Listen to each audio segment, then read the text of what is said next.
I'm Sarah. And I'm Julie. Join us for unbuttoned and unedited conversations. Hey, everybody. Welcome back to Suspenders and Button Podcast. My name is Sarah. And I'm Julie, and we're excited to welcome Emily Tennant to our podcast. Welcome, Emily. Thank you so much for having me. Yes, it's fun to meet you. We all just saw your latest movie on Hallmark Channel, The Wish Swap, which just aired this past Saturday. Congratulations. Oh, thank you so much. What did you guys think? It was cute. I loved it. I actually love that it had like two very contrasting things going on in it. Right. I know, right? Wasn't it just, I mean, the thing that made me fall in love with the script was what a unique premise it was. I haven't seen anything else like that. So I love the juxtaposition of the farm and the dancing, all of that. Right. And like that little bit of magic that was thrown in. Mm-hmm. We all got to believe in magic. Yeah. Need magic in the world. We sure do. Yeah. So tell us about your character Casey, and what did you enjoy playing with her? Sure. Well, we meet Casey Carter, and she is a hardworking, driven, highly independent woman. She's a corporate recruiter. She loves her job. She loves helping people. And she also has a hard time accepting help herself. So that journey is kind of a through line through the story. I loved playing Casey because she was excitable and joyful. And even though she was very driven and in this corporate world, there's also such a playful side of her of like, I love this dance competition show and I really want to be a part of it. And outgoing too. She just meets Henry in a restaurant and is like, I'll be your partner. Like, I just think there's something so endearing about that. So I loved playing Casey. I love that she kind of had this, that her wish, not really her wish. Her wish was to be on the dance show, which seemed very out of character for otherwise corporate life, right? Oh, absolutely. And I mean, maybe we all can relate to that too, is having these dreams that are maybe so separate from the thing you're going after or the day-to-day life that you have. And I think it's really beautiful to be fearless and go after that. Yes, definitely, especially because that little contrast with Casey not wanting to accept help herself, but by wanting to get on that show and making it happen, she actually was helping herself. So that was a fun journey to watch. So tell us a little bit about the dynamic between Henry, who is played by Jake Foy, and Casey. Well, I think it's really fun because Henry, for those of you who've seen it, he's quite stubborn and stuck in his ways. And I think Casey really forces him to loosen up. So I think their dynamic is really entertaining to watch. They're playful. She really pushes him to go out of his comfort zone. And in that, you get to see him grow as well. Like they're both having these moments of major growth personally. And I really love their relationship because it felt so organic. Mm-hmm. Timing wise, you see them become friends, you see them helping each other. The romance isn't really right in your face with anything off the bat, it grows naturally and organically. And I thought that was really great in the script and storytelling and how our director David played it out. Yeah, we love David. We've had him on the podcast previously. He's wonderful. He's such a dream to work with. I was lucky enough to work with him twice last year. The first time on All I Need for Christmas. Right. And then I got the call about this one. I'm like, I get to work with David again? Are you kidding? So I pinched myself because he is just this ray of light and brings so much positivity to the set. And I'm so impressed of how this movie came together and just how beautiful the shots are, the cinematography, and the transitions you see between the dancing. We're on the truck in the fields and then we're on the stage, and that's big kudos to David and Cody, our DP. So there's a lot of dancing in this movie. Did you come with dance experience or? Not much. I used to dance in high school, but I was not a professional by any means. It's been many years. I did have to learn to swing dance a few years ago for a movie called USS Indianapolis Men of Courage, but we had 3 weeks to prepare for that. And on this movie, we had 2 rehearsals that maybe were an hour to 2 hours each. And then Jake and I would just throughout filming, we're in the restaurant scene or we're in the barn and then they're setting up shots and we're in a corner walking through all the steps because we really performed those big numbers all on the final day of shooting. Oh, okay. We put in the work because we tried to find any time we had, which wasn't much. But Jake has a background in musical theater. Yes. So I was in great hands, and our choreographer, Melina Raunis, we were in such good hands with both of them. I felt like I was able to go in with confidence. Wow. So you had to do all the dances in one day. Correct. Yeah, we probably did each dance, oh gosh, I would say between 15 and 20 times. So it was, especially that swing dance, that swing number was really fast. Yeah. It was sweaty. It was exhilarating. But Jake and I had so much fun, It was such a joy. And I love a challenge. So when I read the script too, I'm like, okay, I'm going to have to learn some dancing here. I'm ready.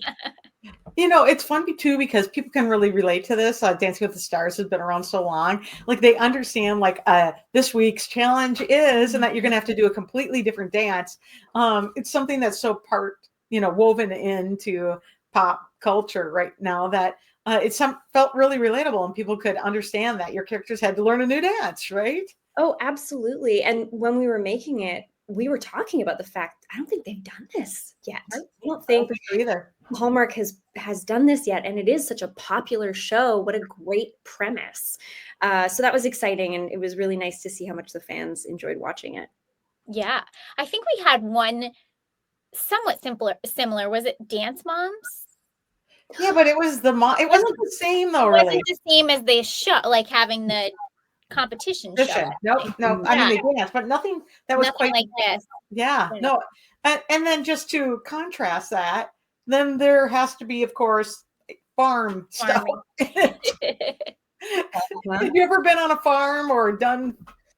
I actually grew up in a suburb of Vancouver, Ladner, British Columbia, which is a farming town, but I did not grow up on a farm.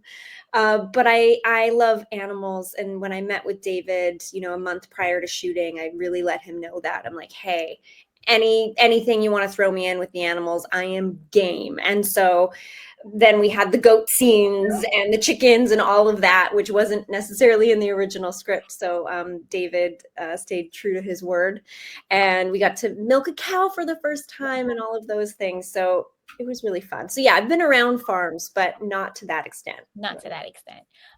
So tell us about milking a cow for the first time on camera, basically.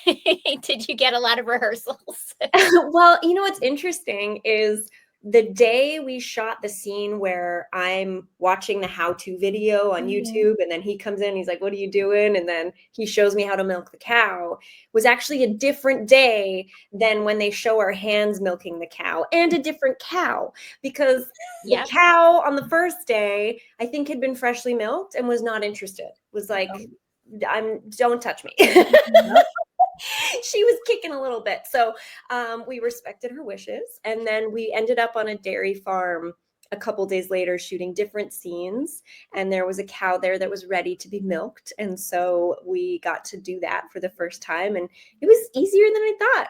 It was really cool. And that cow was perfectly happy to stand there and be a star for a moment. So that was fun. That is really fun. These two different things gave you really different sets. How much running around did you do for sets? Well, it's interesting because I guess we started at the farm. I would say we had the majority of our farm scenes. That's how we started, because near the end was the dancing show. The last day was all the big numbers. The day before that was the rehearsals, the day with Pascal Hutton, all of that. So I would say we kind of started with the farm stuff, and then and then worked our way through the rest of the sets. Since you brought up Pascal, we should talk about that because you had Pascal Hutton and Crystal Lowe, who are both, Hallmark legends. Tell us, I keep saying tell us a lot. I need to think of another way to say that. But how is it working with the two of them? Oh my gosh, it was such a joy. Well, Crystal played my work bestie in the show, and she is just a ball of energy. I loved working with her. It was really fun. We got to do a lot of walk and talks. We got to be really snappy with each other, and we just jived, and we said cut, and then her and I would be talking about something completely different in the same tone and going as fast as we could, and then we're rolling again, and then we're back talking about the cookies and the baker and whatever else, and then we cut, and then we're back. So we have similar energies, which was really fun. And Pascal, I met for the first time on this. She was so lovely. What a pro, and what a beautiful woman. Yeah. Just stunning. Both of them, absolutely stunning. And they had really fun roles on this. Oh, and Pascal had the best wardrobe. Okay, Pascal does have the best. Always. Yeah, actually, I have to give a shout out to our costume designer on this, Aurelia. Yeah, crushed it. I thought everyone looked so good. I love working with her. She's really fantastic at her job, and the dance costumes, all of it. Did you have a favorite wardrobe piece? Ooh, that's a good question. Well, I bought a lot of my wardrobe. Oh, did you? I love that. Yes. A really great pair of wide leg jeans. I'm wearing them right now. I'm obsessed with. And this little, corduroy jacket that I wore in the barn. I didn't keep any of my dance outfits, but I did love them. They just felt so special. Right. But good pair of jeans and a good corduroy jacket. Now, those are things you can get use out of, though. Exactly. I know I'm not really going to go walking outside in my waltz outfit, but it's fewer places to wear those than a good pair of jeans. We've had costumers on before. Geraldine Dettiani, who did the Wedding Veil movie. Wedding Veils. I love Geraldine. She's like an empowerment woman too. Like I could listen to her all day. But she talked about how she really likes it when the actors want to have some of the pieces because she just wants to keep that stuff out of landfills and things like that. And it's just a really interesting point of view I hadn't heard of before. Right. Oh, it's so great. And especially when you work with wardrobe designers who fit it to you, you put on the jacket and they're like, well, let's, bring up the sleeves and let's take it in here. It's like, these are custom pieces for you. It'd be crazy not to purchase some of them after. So we love to reuse. It's great. Yeah. Right. When we had Geraldine on, it was like having we had like a little seminar. Like she just inspired everybody. I love that. It was lovely. Yeah, she did the Wedding March movies. Most of them. Right. So, okay. Which you were in two of those, right? Yeah, I did the first one, and then I did the first one. I think I had a brief little appearance in the second one, and then the fourth one I did. Okay. Yeah. And those are the Josie Bissett and Jack Wagner movies. Yeah. Who are just the loveliest people. Yeah. Yeah. It's fun. So tell us about a favorite scene to film. Like what was something you just have such a great memory about? Well, overall, I just have to say I really loved working with Jake Foy. It's interesting. I try not to read comments because I don't know what's out there, but from what I'm seeing online is people are just saying chemistry, so much chemistry between you two. And that was really true. We were great friends. Again, when the cameras cut, we weren't on our phones, doing our own thing. We were chatting and getting to know each other. And so I think just working with him was such a highlight. I think he is just this really intelligent, passionate person. And I loved spending time with him. I loved our dances. That last day was truly something special. And all the farm stuff too was so much fun, like getting to be with all the animals. And again, just the juxtaposition of the corporate world to the farm, to the dancing. It was such a cool story. Was there a scene that surprised you when you finally saw it? It's one thing to film thing and then finally see it on the screen is another. Was there a scene that surprised you when you saw it on screen, like how it turned out? Sorry? Like how it turned out or how it turned out? I'll have to say the tango. Oh, I know I keep talking about the dancing, yeah. but the tango, you can't tell, but that stage was carpeted, which Oh, Oh, it's very difficult to yeah. dance on carpet. right. And a lot of that dance was sliding and moving Hmm. and spinning. And so I will be honest, there was a lot of hiccups and kind of stumbling on the day because it was not made to dance the No. tango on. So I was really excited at how they cut it together and how seamless it all looked, because on the day it didn't necessarily feel that way, but the editors did a great job. So that was cool to see. Wow, they made you dance on a carpeted stage. Who carpets their stage? Who carpets their stage? That is a great question. What are you doing? No, said no one. Yeah, yeah, Yeah. but we did it. We did Mhm. it. It turned And it out. looked great. It looked great on our screens. It Okay, did. thank you. Happy to hear that. Yes. And I really loved, I could tell this was a David thing, but all the vibrant colors, Mm. everything just looked really bold and vibrant on screen. Oh yeah, he did Yeah. such a great job. The lighting, the set Yeah. deck, all of it. I will say another favorite I think would be the montage, where Yeah. they kind of cut back and forth between us dancing in the barn and Casey in the office having a moment thinking about Henry. And I just think they did a really nice job cutting that all together. Dancing in the Barn's always so kind of, it's like a romance novel, right? That Oh, you're dancing in the barn, absolutely. They're right? like, they dance a la Footloose. I'm like, okay, I guess I hadn't seen Footloose. Oh, So I know. I gotta watch Footloose. I gotta figure out what we're doing here. dance. Yeah, no, like all that prep is, outside or in the barn or, yeah, no, it's iconic. But like, yeah, I always, when you're dancing in the barn or like that, it's for yourself as opposed to on stage. It's for everyone else, right? Oh, for sure. And I think those are the sweet moments where Casey and Henry probably really connected. Right. Even they have that heart to heart on the back of the truck, and Mhm. she's sharing, she's being really vulnerable, and his offer to rehearse the dance, it's such a beautiful moment because that's not what Henry wants to do. Right. Henry doesn't want to make it to the next round, and I Nope. promised him he wouldn't. He knows in that moment how much it means to her, and it just I thought that was really powerful. Right. Also, that truck was really I cool. know. Yes. So Yeah. perfect, right? Right. It wasn't a brand new truck. It was perfect. No, it was so funny though. It was parked up on this hill in the middle of this field, and it's November, so Yeah. this field is overgrown and it's muddy, and so you have crew members. We've all created this path. We have to walk around to get to the truck, but the path is just slowly turning into a mud pit. So bless Jake, he just picked me up, scooped me, and he walked me down the mud pit, and yeah, best co-star. Oh, okay.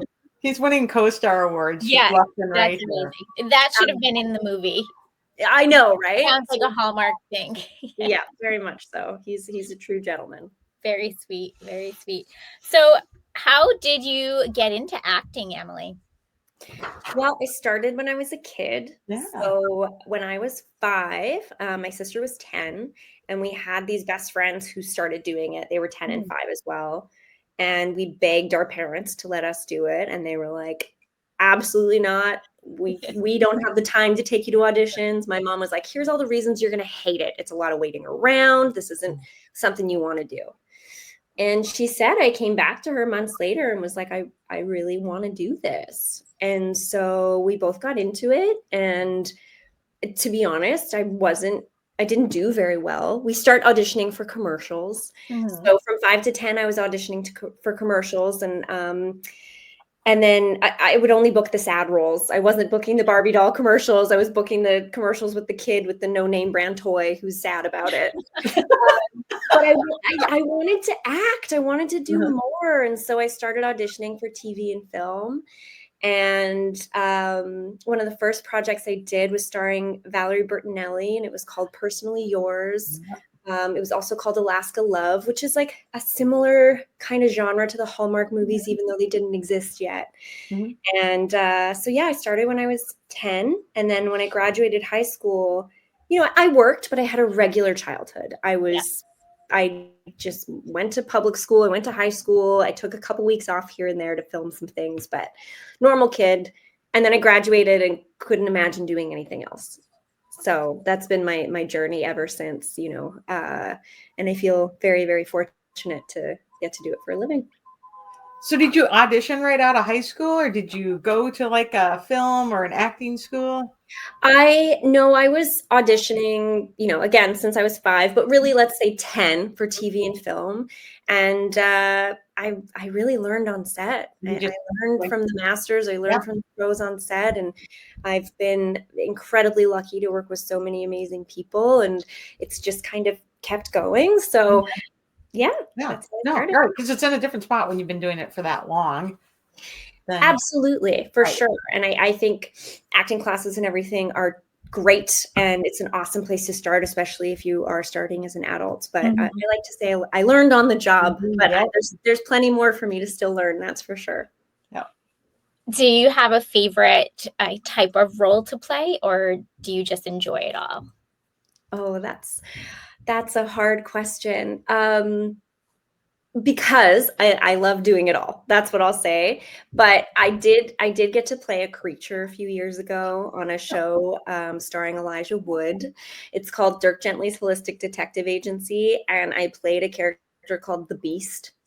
And her character description was, this character talks like Gollum and walks like an Ewok. Okay. No, vice versa.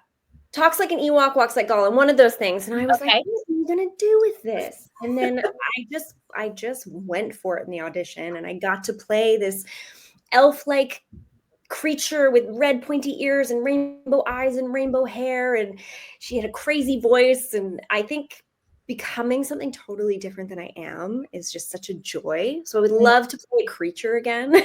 But beyond that, I love doing romantic comedies. I mean, what a joy to get to go to set and laugh and create something beautiful for people to enjoy at home. And I also love doing thrillers and horror. I think that's really fun. We love that. Like a lot of these production teams that do romantic comedies or this movie of the week also make thrillers and chillers for that are on TV too. We love that. It's like the same people make those. Oh, it's great. And it's great because the same audience tends to watch them, right? You can have both, which is so cool. And as an actor, to be able to get to do both and not just do this one particular thing is such a gift. So yeah, I love those two avenues, and it's cool to meet fans of all of the work. That's awesome. Right. Have you had a favorite role in a thriller? Or yes, I would say I did a movie called Influencer in 2021. That's on Shudder. And we got to travel all around Thailand filming this movie. So that's one of my favorites just because of the experience. There was a 10-person cast and crew. It was such a tight-knit film team, which is a really inspiring way to make movies as well. Then you go to a Hallmark set and it's this well-oiled machine and you have like 100 people there versus, okay, we're going to make this indie film and there's 10 of us and we're traveling around in a van to all these wild places. The movie just turned out, it's so beautiful. I don't know if you've ever been to Thailand, but it's such a special place. And so that's one I'm really proud of for sure. I love that. And other different things that you've done, you do voice work. Tell us a little bit about voice work and what you like about doing that. Sure. I consider myself a newbie to the voice world as well. I really started in 2016, 2017, and I landed the role of Polly Pocket, which was such a dream come true. And I got to work with a room full of veterans. Like, these people are so talented. And they took a chance on me. I remember getting there the first day and they're like, okay, all right, Emily, Polly's rolling down a hill and then she runs into a tree and then she bounces off and then she hits a trampoline, go. And I was like, what? sorry, what? I have to make those noises? What does that sound like? And so they were so lovely because they would let Shannon Chen Kent, who's such a fabulous actress. She played my best friend in the show. She would go first, which allowed me to hear it, which allowed me to go, oh, okay, that's kind of what this would sound like. I'm going to try that too. So it was really a community, and I feel like I got to learn from the best and hone my skills. And we did 6 seasons, which was such a gift. Yeah. And then I recently did Ninjago Dragons Rising, which I got to play the evil rocks. So that's really fun too, because I've learned to expand my voice. Now I'm like, okay, I know what Polly sounds like, but what else can I do? And so I started to dabble in different types of characters too, which is so much fun. It's the best job in the world. Voiceover, I just love it. I can't say enough about it. It sounds fun. And then Ninjago one, is that one out yet? Like that, like those get a ton of views, man. Oh my gosh, there's a huge fandom out there. So I was in Ninjago Dragons Rising. I know a portion of it has come out. Okay. But there's another season that I'm in as well that I think has not. Okay. Yeah. So keep your eye out. How long does it take when you're doing the voiceover work to do an episode, or how do they organize that? Is it similar to filming? It's so the way it would be set up, like for Polly, we'd have a set recording time each week, and we'd go in and we'd have about, I think, a 4-hour slot.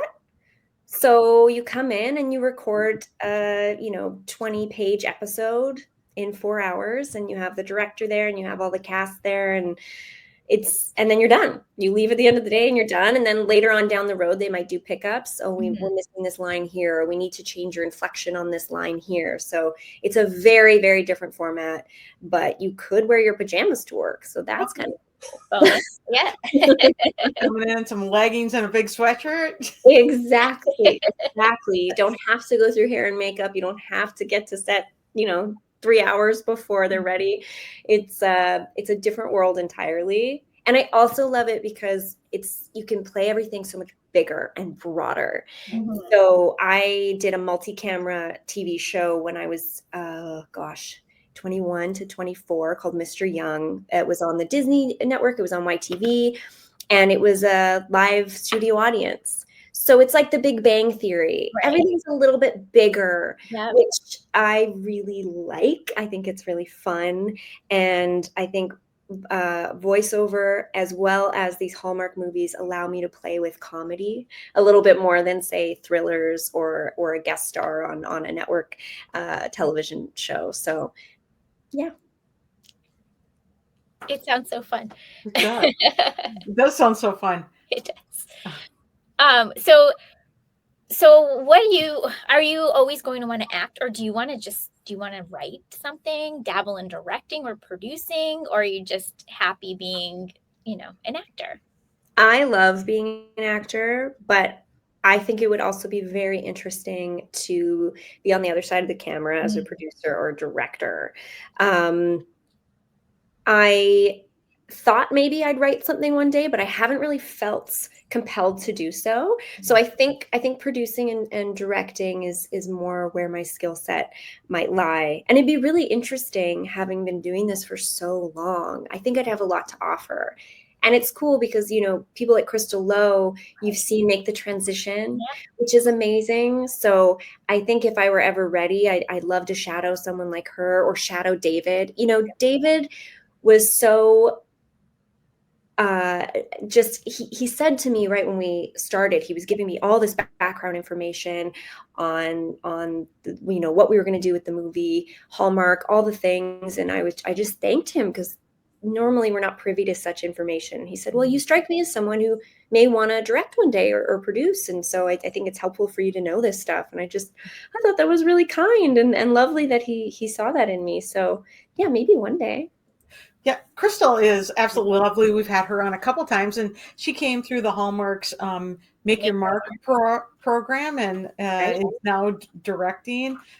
We love having her on, and I got to see her in person in Kansas City also, which was a lot of fun for us too. But there's some points made about that there are not enough women directing, and that point of view needs to be shown too. So I kind of love that you want to do that.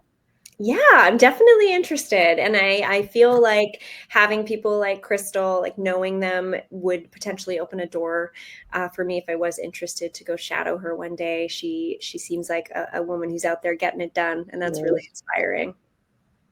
Yeah.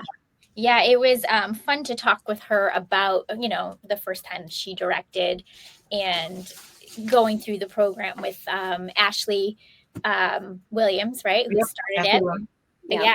So it's very inspiring. So you are so busy doing all these things. Possibly you might want to direct, but what do you have maybe coming up? Something we can look for? Yes, but I can't talk about it. Know that there is something coming. I was lucky enough to work on it the majority of last year, and I'm very excited to share when I can. So there's something in the works. Okay, so the majority of last year. That's a big project. Not a movie. Movie of the week. Those take 3 weeks. So okay. I'm doing the math. Math is mathing out to something different. Yeah, that's exciting. Do you have a dream role that you'd want to be? Is there a dream project or? Oh gosh, of course. I love this job because you never know what's coming next. That's also what makes this job really hard. But I would say in the thriller world, I would love to play something scary. I think that my face lends itself to Sweet Girl Next Door, but I'd like to do something a little bit different and challenge myself. And I mean, in the rom-com worlds, I mean, can someone write me a script with kittens? I'd really appreciate that. I would love to do a cat movie. No, I'm really open. I just think I'm so fortunate to get to do this, and I don't know what's next, but I'm excited. That sounds, yeah. I mean, I'm excited about your project yet to be named. Thank you. We'll be stalking your Instagram trying to find it as it comes out. That's awesome. Emily, would you like to play a game with us? I would love to. Absolutely. A fake game, but we'll just ask you some favorite things. Do you have a favorite rom-com? My Best Friend's Wedding. Yeah. Julia Roberts, Cameron Diaz. I probably watched that 1,000 times growing up. I just adored it. Right? I know. So and you can't help but, not sing the song in your head. I know. Right. Do you have a favorite show that you are streaming or watching, or something you're currently streaming or watching? Yes. Have you guys ever seen What We Do in the Shadows? No. Oh. Okay. I just realized last night. So there's a movie that is my comfort movie. Have you guys seen The Office? Of course. Okay. So it's that premise of like mockumentary style, except they're vampire roommates. Okay. And it stars Jermaine Clements from Flight of the Conchords and Taika Waititi. Am I going to get his name wrong? Who's just a mega star, as you guys know. It's so silly and it just makes you laugh. And then they've created an FX series called What We Do in the Shadows. And I just discovered last night that I have 6 seasons to get through. So I started binging that last night. It's very silly, but it's so much fun. And I just needed a good laugh. So that's what I'm currently watching. That's perfect. Does it live up to like how much you love the movie? Oh, that's hard. Yeah. But yes. Okay. Yes. I mean, I would still pick the movie as my comfort watch because it's so silly and just hits that funny bone. But I am really enjoying it. And I think the actors in the show are pretty incredible. So. And 6 seasons, like that's satisfying. Yeah. Oh yeah. And it's just such a silly, fun premise. And sometimes that's what you need to put on. Absolutely. Yeah, we can attest to that. What's the name of it again? What We Do in the Shadows. What We Do in the This Shadows. is how we get all our good watching recommendations. Okay, good. That's Gotta good. write that one Movies, series. down. Emily, are you a reader? Do you like to read? I am, yeah. Do you have a favorite book? Oh my Or gosh. something you might be reading now? Put me on the spot. Right now I am reading My Brilliant Friend. Okay. I Yeah, keep seeing that pop around. Yeah. Familiar. So I think it's a 4-book series Okay. that a good friend of mine and my sister both highly recommended. And, it takes place in Italy, which is fun. It's fun to kind of immerse yourself into other places. I have to say, like, I was not a reader growing up. And it was kind of during the pandemic, I read all the Harry Potter books for the first time. Oh. And it just ignited my imagination in a different way. And I don't know if it's because I had seen the movies so I could see it play out, but all of a sudden I was able to turn that part of my brain on, and I'd never been able to do that before.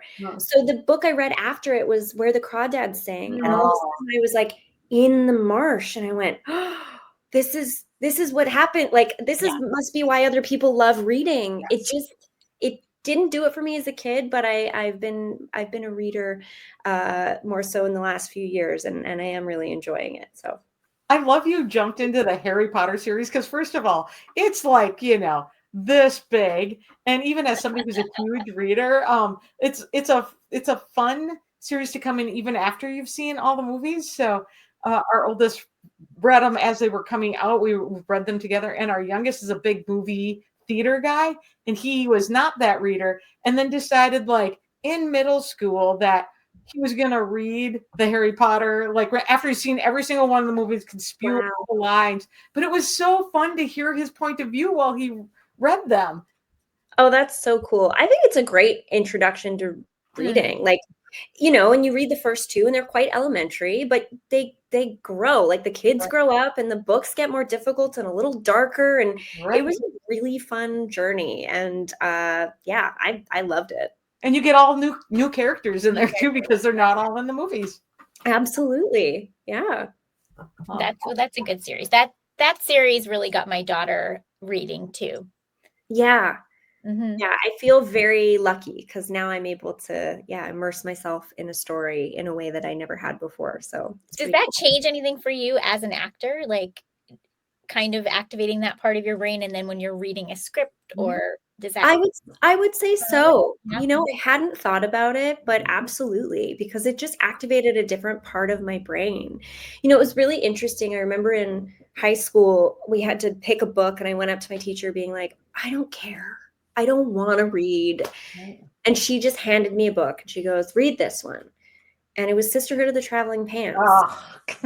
And then, like, 3 months later, I got the audition for Sisterhood of the Traveling Pants. And I was like, this is weird. All right, well, I guess I know what's actually happening. And then I started working on the movie. And I'm like, what a weird serendipity sort of moment.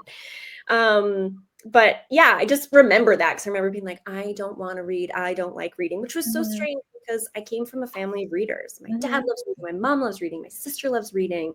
Yeah. But there was also part of it that it was like I read so many scripts that I was tired and I didn't want to read anymore. Right. But kudos to that teacher for picking picking a book that you could really relate to, right? Like, that's a great book for someone that age to really relate to the changes that are happening in their life. So absolutely. I remember enjoying it. I really did. I was like, okay, I liked this book. And then just ended up playing out in my own life, which was crazy. That's amazing, though. Seriously amazing. All right. Do you have favorite music, song, or a singer or a band?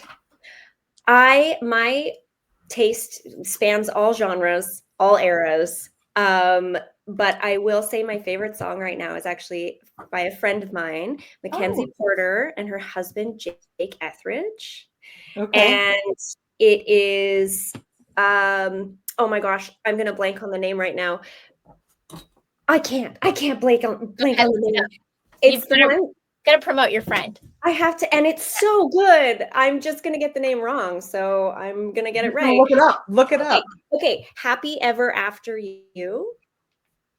It's like so beautifully heartbreaking. And so Mackenzie and Jake are actually starting a band together called Thelma and James. And I love them both as people, and as artists, they're incredible. So I can't wait to see what else they do. But please go listen to that song. It's really, really something.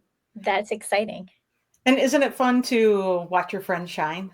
Oh my gosh. It's the absolute best. I've been watching her growth in the country music scene. And, I think 10 years ago we were in LA together, pursuing acting and doing the thing. And now she's living in Nashville and she's a country superstar. And it's just so cool to see.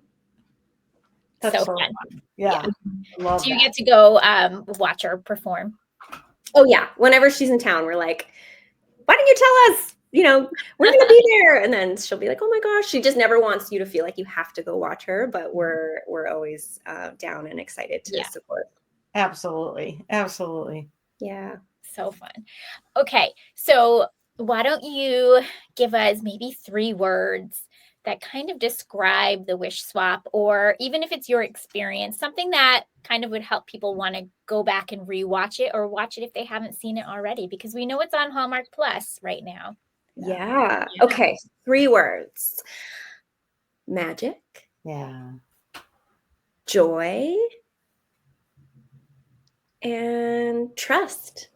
Oh, I love that. Yeah, those are great words. Trust is a great word with this film. Yeah. I think so. I think that there's lessons throughout. Learning how to trust can be very, very difficult for people. And you feel for Casey. You understand maybe why she is resistant to that. So. Yeah. Perfect. I love that. Oh, that's good.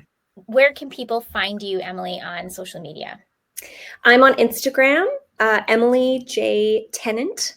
That's with 2 N's. They can find me there. That's the only place I am. All right. Perfect. This was really fun. I'm so glad we get to chat and meet you tonight. Hang on for 1 second. We'll end our recording and then say bye off screen. Okay. Bye, everybody. Thank you so much for listening or watching. See you next time. Bye. Bye.